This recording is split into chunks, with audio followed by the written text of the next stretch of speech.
Olá, como funciona uma viga mista, principalmente na ligação entre a viga e o concreto? No caso do concreto armado, que a gente tem como base, a gente vai ter o concreto resistindo meio que tudo e o aço só a tração. No caso da viga metálica, se ela é só metálica, ela resiste tudo. Mas eu posso utilizar, caso tenha uma laje de concreto, o concreto do topo para resistir compressão. Então, o meu aço suporta tração e cisalhamento e um pouco da flexão, mas combinado com o concreto vai suportar boa parte da compressão e vai ter uma resistência bem maior. Primeiro, vamos pegar aqui dois exemplos, tá? Uma viga 360 por 32,9, que é uma viga, digamos, quase 40 de altura, e é uma viga normal, aí, dependendo do caso dos vãos que você vai trabalhar, e é uma viga comum do mercado, fica entre as seções econômicas. O que a gente tem é que ela resiste um momento fletor de 17,5 toneladas-força-metro. Trabalhando com ela composta, dando um exemplo com uma laje de concreto de 12 centímetros, e aqui entra a questão: quanto mais espessa for a laje, maior a altura total da viga, então maior o meu braço de alavanca total. Ok? E consequentemente eu consigo suportar momentos maiores. Mas no caso de uma laje de 12, é possível chegar a 31 toneladas-força-metro. Ok?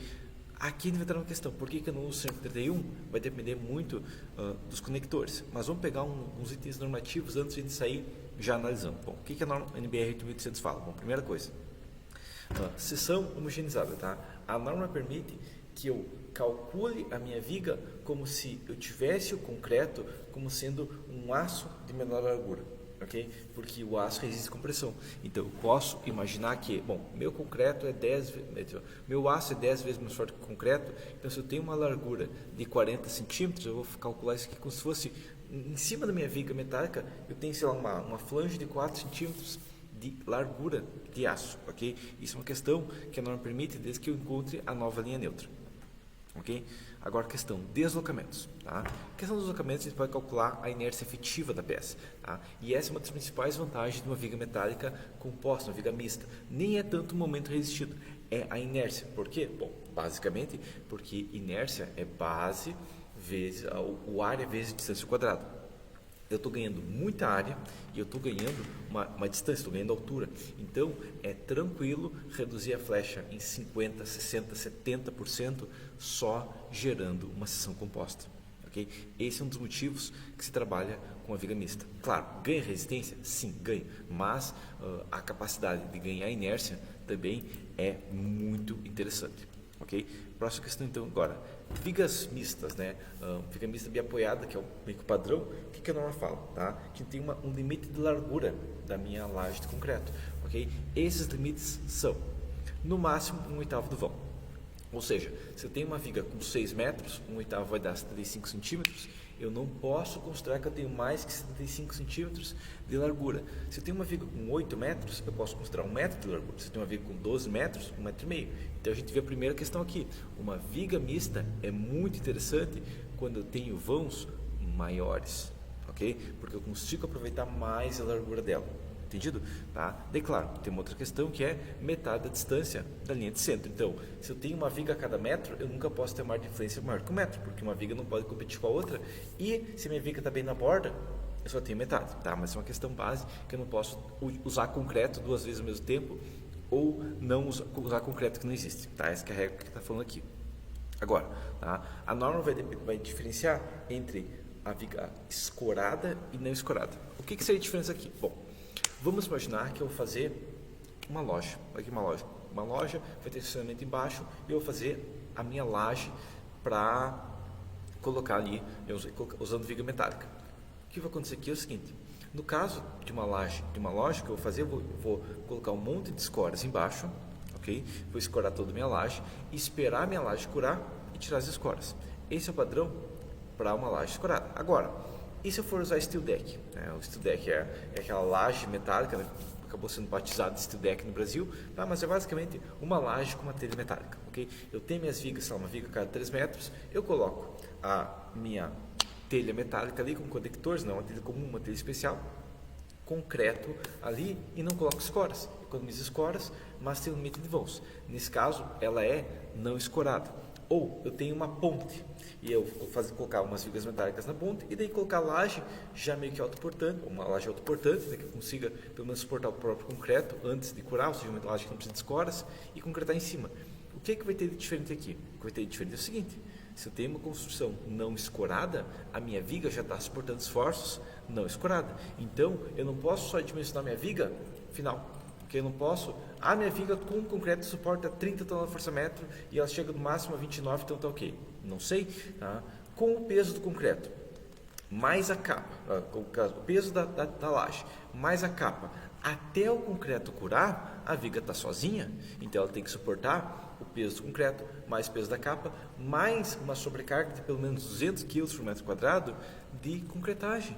Okay? Então, durante a concretagem, você jogar concreto, vai ter pessoa pisando, vai ter pessoa andando para lá e para cá com um carrinho de mão, a minha laje tem que suportar o peso da base da laje, das formas da laje, se tiver formas, o peso do concreto que vai em cima, concreto úmido, né? Mais 200 kg por metro quadrado. Okay?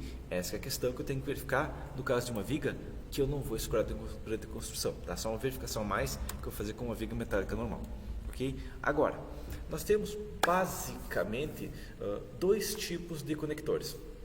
Sendo eles um pino com cabeça, tá? Você pode imaginar aqui, nós digamos que eu tenho minha viga aqui, ó, tá aqui minha viga, certo? Um pino com cabeça é basicamente um pino metálico que fica aqui, certo? Ele é como se fosse um prego de uma largura, diâmetro, um prego com 20 milímetros de diâmetro, ok? Que é colocado no lugar, tem um equipamento específico que faz uma solda no entorno. Outra possibilidade que eu tenho, tá? Esse pino aqui, basicamente, eu vou ter a seção dele cortada aqui, ó, vai ser um círculo, ok? Outra possibilidade que eu tenho é colocar perfis laminado, ok? Tá? E ele vai ganhar área, de qualquer maneira, eu vou ter uma conexão, certo? De qualquer maneira, eu preciso de um material que tem uma ligação na base e tem um alargamento no topo, ok? Eu tenho que ter um alargamento no topo, eu tenho que ter uma maneira dessa peça, lembrando que o que vai acontecer? Minha viga, ela tem uma inércia maior, certo? Com base concreto, então ela vai tender a deformar, ok? Ela vai tender a deformar um pouco, certo? Mas eu vou ter o concreto em cima que vai deformar mais. Se ele deformar mais, ele vai tentar levantar as pontas. Então, ele não pode tentar se afastar, ok? Ele tem que estar agarrado no concreto para o concreto e o aço não se separarem, ok? Por isso que eu tenho que ter um pino. Tem outras maneiras? Sim.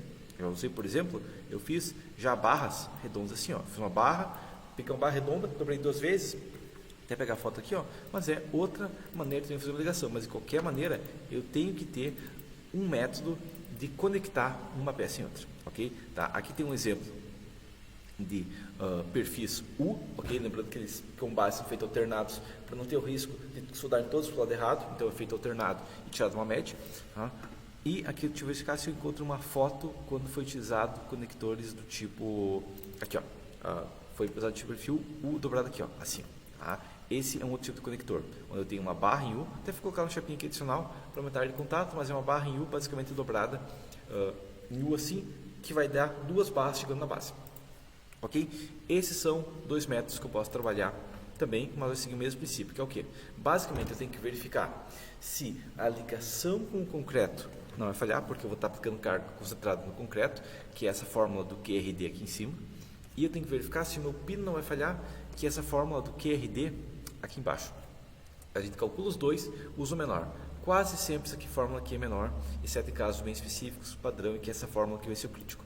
Entendido? Tá? Então a gente vai calcular a resistência do nosso pino. Próxima questão que a gente tem aqui é o seguinte agora. Voltando para cá, tá? Mas a questão é, aqui na resistência do pino a gente tem um RG e um RP. Isso é importante por quê? Porque é o seguinte, ó, o caso do RG é o que? É o trabalho do pino sozinho ou em conjunto, ok? Quando eu tenho um pino sozinho, eu tenho ele com uma largura considerável de concreto só para ele. Se eu tenho 2 pinos, eu só posso usar 85% da resistência do pino.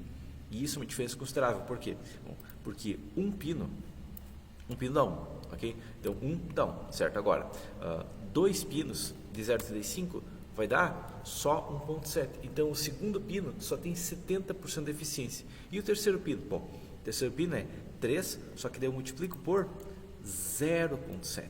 Okay? Então, 3 vezes 0,7, eu tenho 2,1 menos 1,7, o terceiro pino tem 40% de eficiência. Então, sempre que possível, eu coloco apenas um pino e não 2, 3, 4, 5 pinos, ok? Tento trabalhar com menor quantia de pinos enfileirados, porque eu consigo um aproveitamento maior, ok? E também temos o RP, que é a conexão com a laje. Isso é basicamente se eu chegar com o pino na viga e soldar. Porém, eu tenho 0,75, no caso, que ele vai chegar numa nervura, certo, de aço, vou utilizar uma telha, aquela telha metálica, eu tenho que considerar 0,75, ok? E, dependendo do caso, se eu tiver um embutimento insuficiente, eu vou para 0,6, então é outra perca que eu tenho, entendido? Com base, a gente sempre tenta soldar direto no aço, ok? Agora vamos dar uma olhada como que é o cálculo em si de uma peça dessas. Bom, primeira questão lembra que a gente falou que 17.5 é sem os conectores e com os conectores vai variar de 17.5 a 31? Pois é, tá? Aqui tem uma questão também do gráfico de momento, ok? Basicamente a base está tracionada, o topo vai estar comprimido. Uma viga metálica é assim. Agora, de uma viga composta, eu tenho a base tracionada e o que a gente vai ter aqui, ó, que a linha neutra fica bem lá em cima, ok? A linha neutra sobe bastante, ok? Já bem, ele tem uma pequena região da viga comprimida, mas o principal comprimido é o concreto, ok? Teria como acontecer de ter toda a viga tracionada? Até tem, mas são casos bem específicos, até com uma viga muito pesada com muitos conectores. Com base, eu ainda vou aproveitar um pouco da resistência da viga, tá? Mas pode acontecer sim, é um caso específico, pode acontecer no caso de vigas muito altas ou vigas com muito concreto em voos muito grandes, ok? E claro que vão ser altas também, mas o principal é que elas têm muito concreto para ligar e tem um vão grande que eu consigo conectar a todos os concreto, beleza? Agora, a questão é 17 a 31. Bom, vou crescer a 31. Tá? O problema é, quanto mais gente quer, mais caro fica a obra, porque eu tenho que colocar mais e mais ligações. Vamos pegar um exemplo. Bom, 17 a 31, eu vou tirar uma média, dá uns 25 na força-metro. Ok? O que vai acontecer aqui é o seguinte, ó, vai acontecer o seguinte, tá? Que eu vou precisar de uma resistência mínima, no caso um Z de 797 centímetros cúbicos. Ok? O que eu vou fazer? Basicamente, eu vou desenhar a minha seção assim, ó, tá? Basicamente, desenhar a seção pode ser até no CAD, tá? Aqui eu estou desenhando aqui, ó, ela no CAD, certo? Encontro minha linha neutra, calculo o Z e tudo mais e verifico se existe, ok? Nesse caso aqui, uma questão que a gente tem também é o seguinte, ó, que o meu FYD é 3.45, o meu ou que chega a 3.136 com coeficiente de segurança, o meu OCD é 0.152, então eu sei que 20,66 centímetros de concreto FSK25 é equivalente a 1 centímetro de aço. Então, se eu quero calcular quanto que essa viga resiste com 40 de largura. Eu vou com 40, divido por 20,66 e faço essa flange aqui em cima com 1,94 centímetros. Okay? Essa que é a questão básica que eu vou fazer. Tá? Então, com 40 centímetros, equivalente a 1,94 de aço, nós temos um Z maior do que 797. Entendido? Então, atende. Tá? Agora, a questão é, eu estou considerando 40 centímetros de concreto de largura comprimidos. 40 vezes 12 vezes meu CD, eu tenho 72,9 toneladas. Ou seja, o concreto vai ter 72,9 toneladas de força no meio. Tá? Então a questão é, aplicou a flexão, né? Flexionou a minha estrutura, o concreto está com 72,9. Mas é a viga que está suportando os outros esforços. Então ela tem que mandar de alguma maneira para o concreto. Okay? Então, se o concreto tem 72,9, é porque tem 72,9 toneladas de força horizontal, né? Porque a força de compressão está na horizontal, no topo da viga, indo do aço para o concreto, como esses elementos, né? Porque a força horizontal da viga está aqui, da viga está aqui, do concreto está aqui, ó, ela está cisalhando.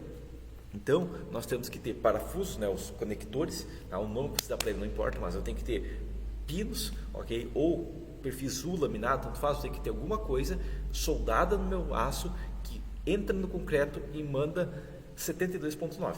Só que entra a questão, a viga começa sem momento e ela termina sem momento. Então ela tem que mandar o 72,9 e pegar de volta, ok? Então ele tem que receber o 72,9, tá? Daí a questão é, quanto de espaço que eu tenho para suportar o 72,9? Eu posso pensar, bom, eu vou calcular quantos conectores eu preciso. Calculei, preciso de 20 conectores. E a viga tem 6 metros, então são 20 para ir, 20 para voltar, 40. Então eu coloco um conector cada 15 por ela viga toda. Não dá. Por quê? Porque daí eu vou ter o seguinte, ó, a minha viga bem Bem no começo ela começa com 17.5 e ela vai ganhando resistência linear, tá? Só que acontece aqui vai ter uma pequena região onde eu vou ter um momento fletor que passa da minha linha resistência. Da minha linha resistência em rosa aqui, ó.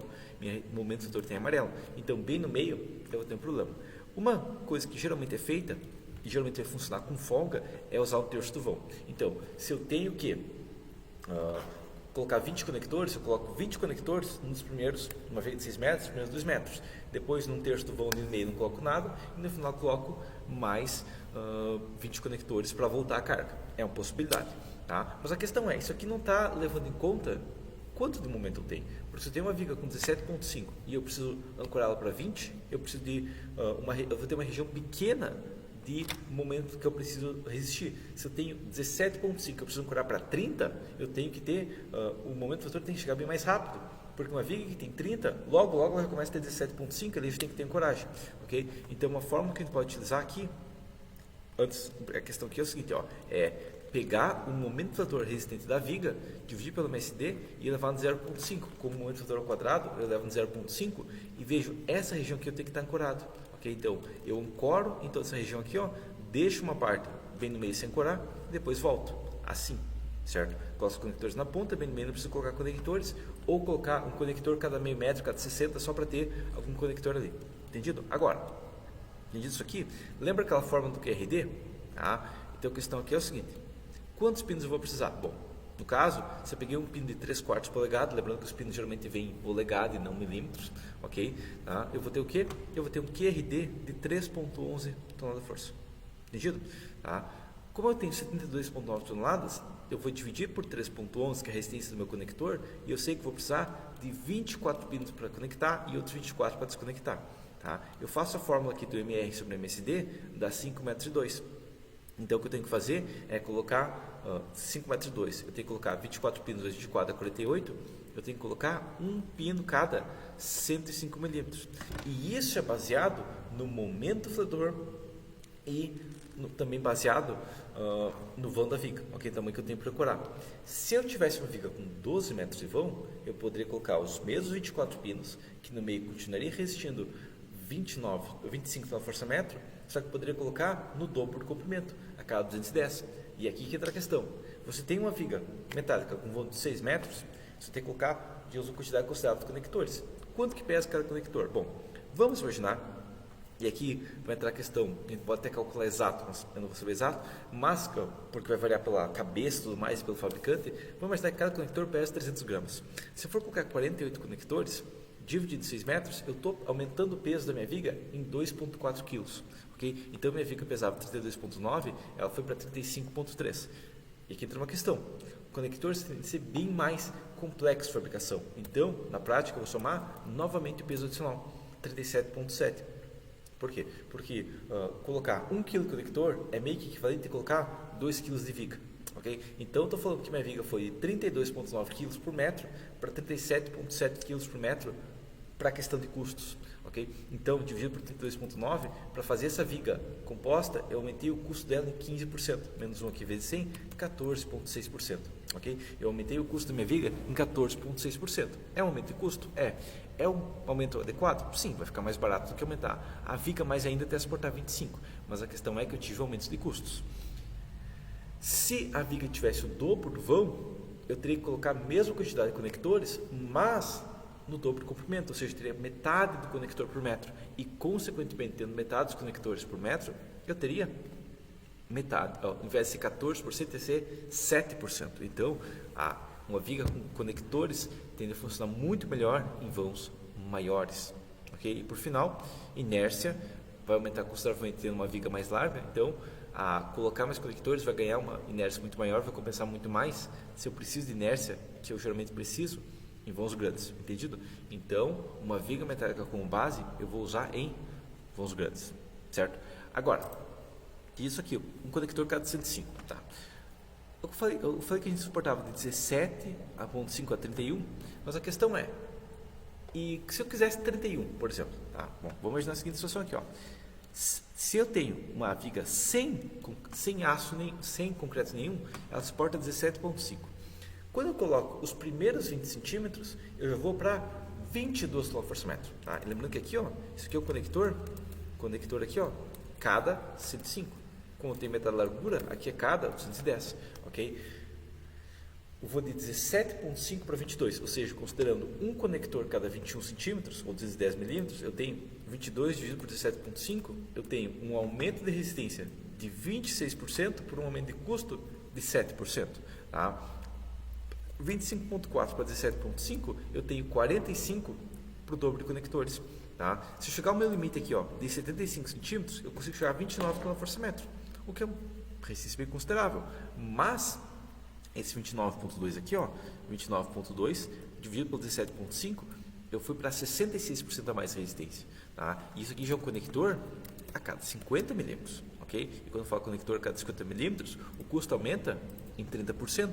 Okay? Então a questão é que ter uma região comprimida de suporte ajuda, mas eu dobrar a minha região comprimida não dobra. Okay? De 22 para 17,5 é 4 kgfm adicional. De 25,4 para 22 já dá 3,4. Então, quanto mais eu engajo do concreto, menor o custo-vantagem. Entendido? Se eu usar uns 10 centímetros, eu tenho um ganho considerável. Eu uso mais 10, eu tenho um ganho, mas é menor. Eu uso mais 10, é menor. Entendido? Então, a questão é que quanto mais conectores você colocar, cada conector adicional tem uma vantagem menor. Okay? O primeiro conector ajuda muito, o segundo ajuda um pouco menos, o terceiro ajuda um pouco menos, o quinto, sexto, sétimo, oitavo, tá? Vai ajudar cada vez menos. Okay? A gente vai chegar no limite que nem tem como passar. Tá? Uma viga precisa de 75 centímetros para chegar a 29 e 140 para chegar a 31, no caso deve ficar 25. Ou seja, eu tenho colocar conector cada 25 milímetros, ou colocar um vão muito maior para aproveitar 140, eu preciso de pelo menos aqui, ó, 140 vezes 8, pelo menos 11 metros de vão.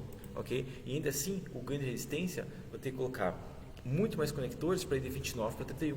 Okay? Então, o que vai acontecer é quando eu chego no limite do concreto, começa, ao invés disso, valer a pena aumentar um pouco a viga para ficar uma região com folga, onde eu coloco só um pouco de concreto adicional e ele fica eficiente. Entendido? Então, vazar uma viga metálica composta pode ser feito tranquilamente. Okay? Entenda que tem poucos softwares no Brasil que trabalham com elas, e eu conheço alguns que trabalham errado. Okay? Tem software que não vai ter esse limite de 31, tem software que não vai usar o erro de largura limite, tem software aí com problema para calcular. Verifica manualmente, tem restante está tranquilo. Okay? A questão básica é que usar um pouco de concreto pode te ajudar bastante, usar muito concreto vai ser cada vez um ganho menor. Entendido? Tá? Para a gente ter uma vantagem mesmo, a gente vai colocar conectores e a gente vai trabalhar com vigas em vãos maiores, com vão grande, com conectores, e os vãos menores, vigas simples. Okay? Ou com poucos conectores, só para realmente ter um pequeno bônus. Tá? E, para que isso seja eficiente, você vai tentar trabalhar com as vigas econômicas. O que são as vigas econômicas? São as primeiras 2 ou 3 vigas de cada vão. Okay? Por exemplo, a viga 310 por 21 é a primeira viga de 310. Então, ela é uma viga alta, com baixo peso, ela é eficiente. A 23.8 também é eficiente, porque é logo a próxima. A 28 já é um pouco eficiente, e quando falo para a próxima viga, já compensa mudar para 360. Ok? A 360 por 32 é uma viga eficiente, só que a próxima viga 360 por 39 já não é eficiente. Por quê? Porque eu poderia trocar para 410 por 38. Ok? Então, tenta trabalhar sempre com a primeira viga do catálogo e colocar um pouco de conectores para fazer ela passar o momento que eu tenho. Mas se eu precisar de muitos conectores, eu aumento minha viga e consigo tirar muitos conectores e reduzir a mão de obra, beleza? Mas por enquanto seria isso, e até a próxima.